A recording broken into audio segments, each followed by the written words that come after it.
Sports Talk worldwide with some NBA news, y'all. So let me tell you what's going down in the NBA. It's a whole lot of stuff going down. The biggest news, I think, is that the Cleveland Cavaliers are number 2 in the East right now. They've lost their number 1 spot to the Boston Celtics. That's huge news. You're looking at it from the perspective of Cleveland right now.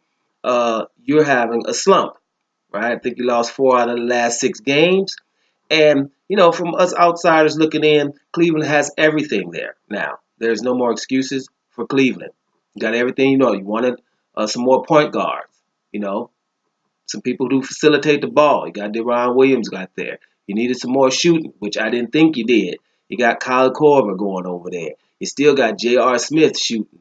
Kyrie Irving can shoot. Kevin Love can shoot. Channing Frye can shoot. There's enough shooting over there.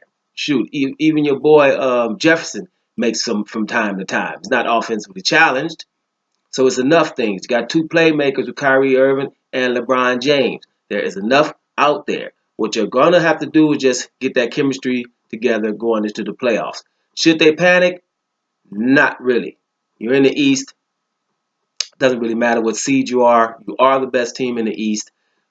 It's just when playoff time comes up, they're probably going to get it together. They did have a few injuries, but it's just enough talent there now to where there's no excuses. Actually, you should get that number 1 seed back from Boston. Now, from Boston's point of view, I think they're overachieving. I think that Isaiah Thomas should be getting MVP votes, especially if they take Cleveland off the number 1 seed, which you just basically don't see in the East. To do that with the team they have, I mean, the only other All-Star on that team that just did pickaboo at the All-Star game is Al Horford, right? Everybody else, Avery Bradley, maybe. There's Jay Crowder. There's not any, marquee players over there.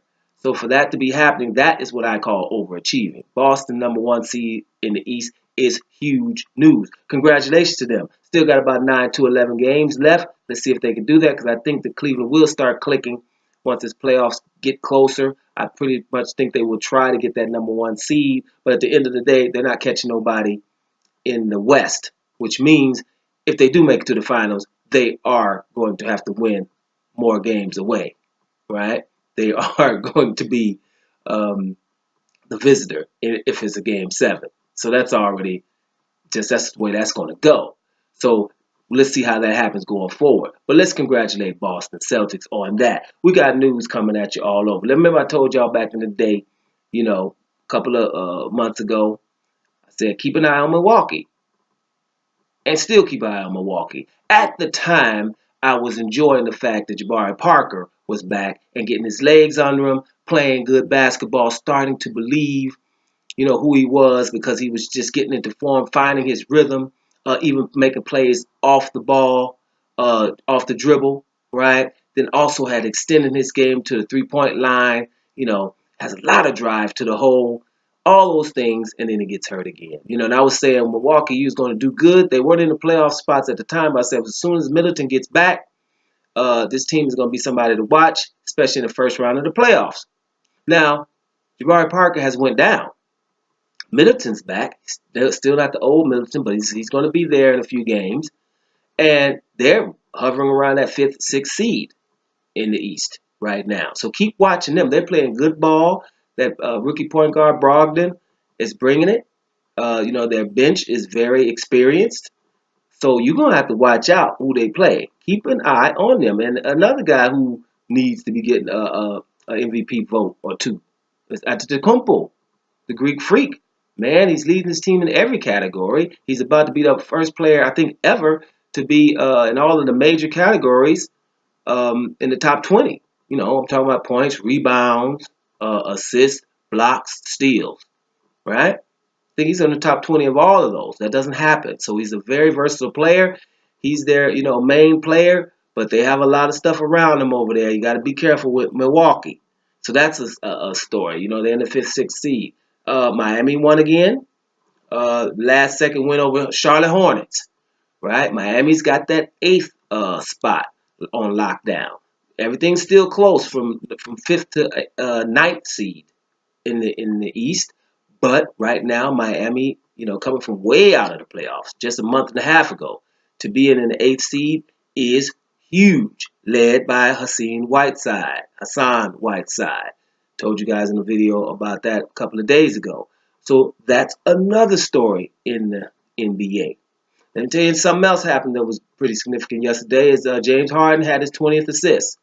And if this wasn't the season that we have, this historical season coming from another player, 20 triple doubles is huge. Did I say 20 assists?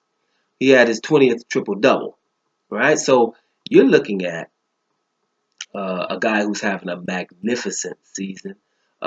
If Russell Westbrook wasn't having this historic season, it would be a no-brainer because of what Houston's doing. But like I said, Houston is in third place in the West, and the only team that they're in front of that you didn't expect them to be before the season would probably be the Clippers, who went through a lot of injuries. But they're 9 games out of first place.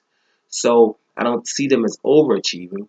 I see your boy James Harden having an awesome season, though, right? It's just to be, he's been overdone by Russell Westbrook, who I'm coming to now, who has got 37 triple doubles, right? He's only 4 behind Oscar Robinson for 41, right? I don't know if he's going to get it or not. They have 9 games. He needs 4 more. Who knows? That's not the point really anymore. 37 is enough already. But if he averages 30, 10, and 10, then for me, I've told you on several occasions, it's a done deal for the MVP if he averages 30, 10, and 10. And let me show you what he would have to do. He would only have to average, I think, 19 points, 7 and 7 to get there, right? Coming through the finish line. So I'm hoping for it that he gets it because it is something. Like I told you before, we haven't seen this since the TV's been black and white. Right? I told y'all it looked like Bigfoot footage to see somebody doing something like that. So, hey, hats off to him. It's a huge season for a lot of these guys. A lot of these guys are in a normal. You take Westbrook out of the equation, there's a lot of guys at least be saying, give me a couple of votes for MVP. I told you, Hassan Whiteside is one of them. LeBron, before Kevin Durant got hurt, him too. A lot of people. Kawhi Leonard for sure. So it's a lot of people in there. Another important note is your boy here, Lance Stevenson. I thought this is very interesting. This is the sources. I'm not sure if this is confirmed or not, but it seems to be that he has a 3-year contract, signed a 3-year contract to go back to Indiana. Now, if someone signed a 3-year contract with Lance Stevenson, this is big news because the guy has been, since he left Indiana, he has been much traveled. You hear a guy with this talent level who was about 3 years ago, I think it was, when he was in Indiana, about 3, where he was getting triple doubles himself, He was getting triple doubles himself, and he looked to be, the future. And he seems that the screws are not tight.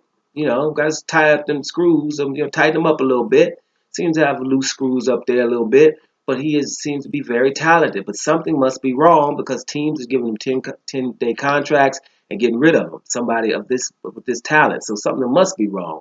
It's good to see him go back to Indiana. Maybe that can just get him to stabilize him a little bit, find a place where people love him, call home, go there, and handle your business before it's too late. Because the guy is fun to watch. Give him a look. If you don't know Lance Stevenson, next year or in the playoffs, if he's already there this year, with Indiana in the playoffs, it would be nice to see him fit back in. You're going to see. It's going to be enjoyable. It's Lance Stevenson. So congratulations, homeboy. Get it together. Try to stay there. Right? Now, in the West, the 8th seed is Portland now. It's not Denver anymore. Portland beat Denver.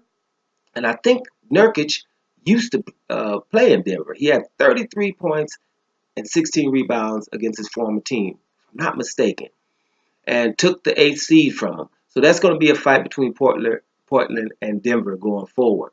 So there's a lot of stuff going on in the NBA. The last 9 games, people jockeying for that, those 8 seeds, those 7 seeds, or whatever. So it's going to be interesting. Every game now.